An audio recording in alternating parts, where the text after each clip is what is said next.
الوثائقي الكاذب دوكيومنتار.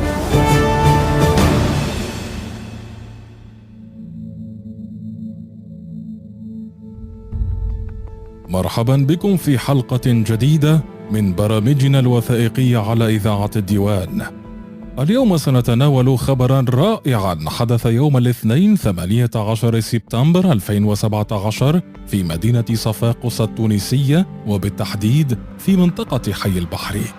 بدأ الأمر عندما تجمع بعض الأولياء ليرحبوا بمربية تدرس في مدرسة حي البحر 3. وصل الخبر لقوة الأمن، فأبت إلا أن تكون حاضرة هناك لتؤمن المواطنين وتعتني بهم. كان كل شيء على ما يرام إلى أن قدمت هذه المربية، وبما أن البيت يقول قم للمعلم ووفيه التبجيل، كاد المعلم أن يكون رسولا، فأن الأولياء أصروا على الوقوف احتراما لها. عندها تدخلت قوة الأمن، كيف لا؟ وبين صفوفهم نساء حوامل. أهرع الأمنيون لمساعدة النساء والأطفال وحتى الرجال الكهول.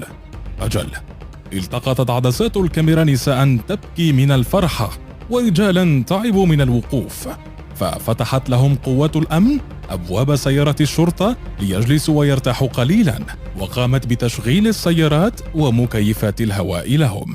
في الأثناء أرسل راديو ديوان FM صحفيا ليقوم بنقل تلك المشاهد الرائعة في المباشر، وفجأة حصل ما لم يكن في الحسبان. لمح أمني مراسل الإذاعة وهو بصدد القيام باتصال هاتفي مباشر، فلاحظ أن الهاتف ثقيل ولا يستطيع المراسل حمله بمفرده، فركض نحوه وطلب أن يحمل الهاتف معه. أجل، لفتة جميلة من السلطة الثانية تجاه السلطة الرابعة. لم يكتفي هذا الأمني الشريف بهذا فحسب، بل وأبدى إعجابه أيضا بعيني الصحفي ولونهما البني الفاتح، وطلب منه برفق أن ينزع نظارته ليملأ عينيه بجمال عيني الصحفي، ثم قبله قبلة خاطفة على أذنه.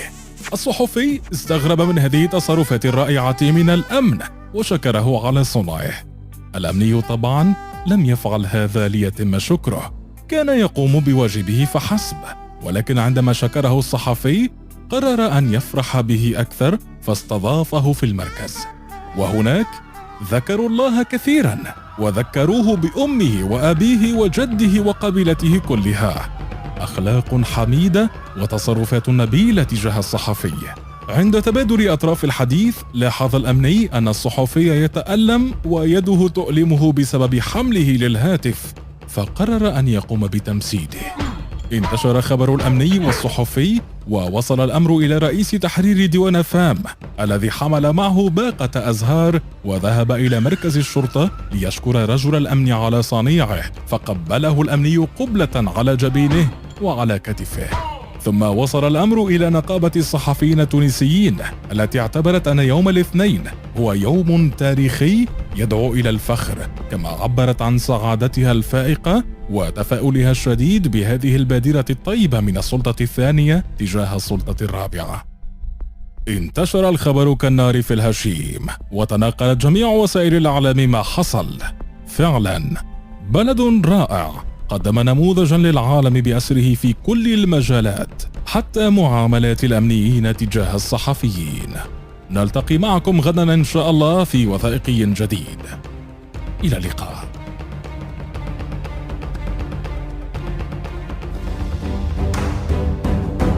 الوثائقي الكاذب دوكيومنتار.